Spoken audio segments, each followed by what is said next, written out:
بسم اللہ الرحمن الرحیم۔ سیرت النبی صلی اللہ علیہ وآلہ وسلم کے سلسلے میں آج کا ہمارا موضوع ہے نبوت سے پہلے نبی صلی اللہ علیہ وآلہ وسلم کی سیرت کیا تھی۔ آپ صلی اللہ علیہ وآلہ وسلم بچپن ہی سے کمال خوبیوں کے حامی تھے، اور ایک واقعہ آپ سن بھی چکے ہیں کہ بچپن میں آپ کے پیٹ کو چاک کیا گیا اور آپ کے دل کو صاف کیا گیا، تو آپ ہمیشہ کم گو اور ہمیشہ سوچتے تھے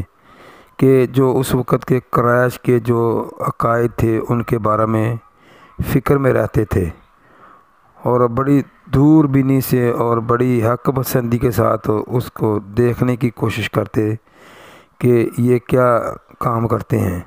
اور آپ نے کبھی بھی ان کے جو عقائد تھے یا ان کی جو غلط رسومات تھیں اس میں کبھی بھی آپ نے حصہ نہیں لیا۔ آپ کمال جو ہے نا وہ دور اندیشی کے ساتھ اس کو خاموشی کے ساتھ ہمیشہ غور و فکر کرتے رہتے، اور اس حق کو خریدنے کی کوشش کرتے رہتے۔ تو آپ ہمیشہ جو ہے نا وہ روشن فطرت تھے، اور ہمیشہ ہی آپ نے ان خرافات سے ہمیشہ بچنے کی کوشش کی۔ شراب کا واقعہ ہے تو آپ صلی اللہ علیہ وآلہ وسلم نے کبھی شراب کو چکھا نہیں، اور اگر جوئے کی بات کی جائے تو آپ صلی اللہ علیہ وسلم جوئے کے قریب نہیں گئے۔ اگر عبادات کی بات کی جائے تو آپ صلی اللہ علیہ وآلہ وسلم نے کبھی مشرکوں کی طرح بتوں کی پوجا نہیں کی، مگر ہمیشہ عبادت وحدہ لا شریک ہی کرتے تھے، اور آپ صلی اللہ علیہ وآلہ وسلم ان چیز کو پسند نہیں کرتے تھے بالکل، اور آپ ہمیشہ ان کی ان چیزوں سے نفرت کرتے تھے، اور کبھی بھی آپ ان کی جو غلط روایات تھیں ان کی طرف مائل نہیں ہوتے تھے، اور آپ کمال قسم کے امانت دار تھے، اس لیے تو قریش آپ کو امین کہتے تھے، اور اپنی مانتیں اپنے آپ کے پاس رکھتے تھے۔ آپ حق گو سچ بولنے والے تھے ہمیشہ، اور پھر آپ صلی اللہ علیہ وسلم نے جب تجارت کی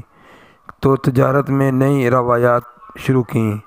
کہ اس میں ملاوٹ نہیں کرنی، اور مال کے اندر جو اس کی خوبیاں ہیں یا خامیاں ہیں ان کو بیان کرنا ہے۔ اس کی وجہ سے مال کے اندر برکتیں سمیٹیں،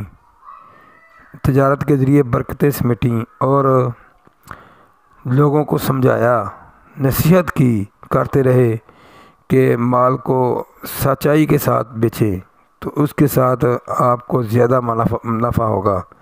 جس سے آپ کے اس اخلاق کی وجہ سے حضرت ختیجہ جو متاثر ہوئیں اور آپ سے شادی بھی کی، اور جیسے کہ حضرت ختیجہ کی شہادت بھی ہے کہ آپ غریبوں کی مدد کرنے والے ہیں، محتاجوں کے کام آنے والے ہیں، مہمانوں کی خدمت کرنے والے ہیں، بے کسوں جو لوگ ہیں ان کی مدد کرنے والے ہیں، بیماروں کی عیادت کرنے والے ہیں۔ آپ کے اندر اتنی خوبیاں تھیں کہ آپ ایک چلتے پھرتے دنیا کے اندر اللہ کی طرف سے ایک رحمت تھیں، اور یہ ساری چیزیں اللہ تعالیٰ نے آپ کے اندر خود پیدا فرمائی تھیں کہ آپ کو کبھی برائی کی طرف جانے نہیں دیا۔ جب آپ حضرت آمنہ کے پیٹ سے پیدا ہوئے تو اس وقت ہی ان کو خواب دکھائی گئی کہ روشن ہو گئے ہیں شام کے جو محلات ہیں، تو یہ بچپن ہی سے اللہ تعالیٰ نے جب آپ کو چنا ہوا تھا تو آپ کی حفاظت فرمائی، بچپن میں ہی آپ کے پیٹ کو چاک کیا گیا، دل کو دھویا گیا، پھر آپ کو برائی کی طرف کبھی مائل نہیں ہونے دیا گیا۔ پھر یہ ہے کہ آپ کو ایک دو واقعات آتے ہیں کہ آپ نے ان کی خواہش پیدا ہوئی کہ ان کی جو خرافات ہے یا جو ان کی محفلیں ہیں اس میں شامل ہونے کی، تو آپ ایک دفعہ بکریاں چرا رہے تھے اپنے ساتھی کے ساتھ مکے کے مضافات میں، تو آپ کے دل میں خواہش ہوئی کہ جو قصہ گوئیاں وہ کرتے تھے، یہ عربوں کا بڑا مشہور جو سب سے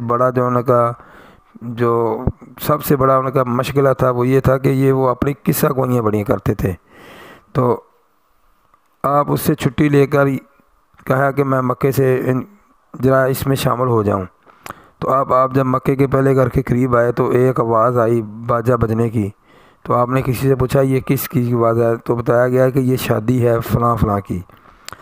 تو آپ صلی اللہ علیہ وسلم نے اس کی طرف کان لگایا تو آپ کے کان بند کر دیے گئے، آپ کو سنائی نہیں دیا۔ پھر آپ کے اوپر نیند طاری ہوگی اور آپ سو گئے، اور اس وقت آپ کی آنکھ کھلی جب وہ آوازیں بند ہو چکی تھیں اور سیاہی شام کی چھا چکی تھی۔ اور ایک دفعہ آپ کسی ساتھی کے ساتھ میلے کی طرف جانے لگے تو رستے میں کسی درخت کے نیچے بیٹھے تھے تو آپ کو نیند آ گئی۔ وہ ساتھی میلے میں شامل ہو گیا مگر آپ کو اللہ تعالیٰ کی طرف سے میلے میں شامل نہیں ہونا دیا گیا۔ تو اس لیے اللہ تعالیٰ نے آپ کی ہمیشہ حفاظت فرمائی اور برائیوں سے دور رکھا۔ یہ نہیں کہ آپ ان کے کسی کام میں حصہ نہیں لیتے تھے، جو ان کے نیک اچھے کام تھے اس میں آپ ہمیشہ بڑھ چڑھ کر حصہ لیتے تھے۔ جیسا کہ بیت اللہ کی تعمیر ہے اس میں بھی آپ نے بڑھ چڑھ حصہ لیا۔ اس میں ایک حضرت عباس رضی اللہ عنہ سے روایت ہے کہ آپ پتھر اٹھا کر آ رہے تھے تو آپ گر پڑے، آپ کے گرنے کی وجہ سے تہمت آپ کا ہٹ گیا، تو آپ کو جب ہوش آیا تو آپ نے تہمت کی آوازیں لگائیں کہ میرے اوپر تہمت ڈال دو۔ تو آپ اس وقت تک نہیں اٹھے جب تک تسلی نہیں ہوئی کہ میں شرم جو مطلب میں محفوظ ہوں۔ تو آپ شرم و حیا کے اتنے پابند تھے کہ آپ کبھی بھی، آپ کو جب پیشاب وغیرہ کی حاجت ہوتی تو کبھی بھی آپ اتنے قریب نہیں ہوتے تھے کہ جہاں کوئی آپ کو دیکھ رہا ہوتا۔ آپ ہمیشہ دور نکل جاتے اور دور جا کر اپنی حاجت کو پورا کرتے۔